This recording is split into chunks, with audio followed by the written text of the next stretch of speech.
Zamon ko'tarsa, agar meni qo'limda bo'lsa, mana shu kelinlarga qonun chiqargan bo'lardim.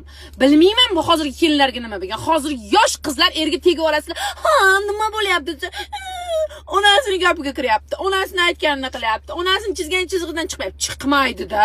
Ona u topilmas. Senga o'xshagan jilpilonlar ko'chada tiqilib yotibdi. Ya, hozir 40 yoshli erkakka 18 yoshli qiz tegyapti.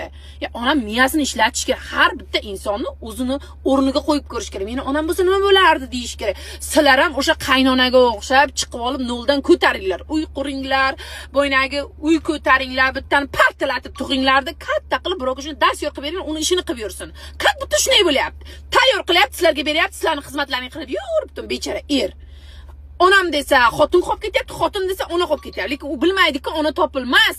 Onani qayta topib bo'lmaydi. Xotinni bundan yaxshisi ham kelar, balki bundan yomoni ham kelar. Har narsaga bunday qilib ko'ringlar. Og'riydimi yo'qmi?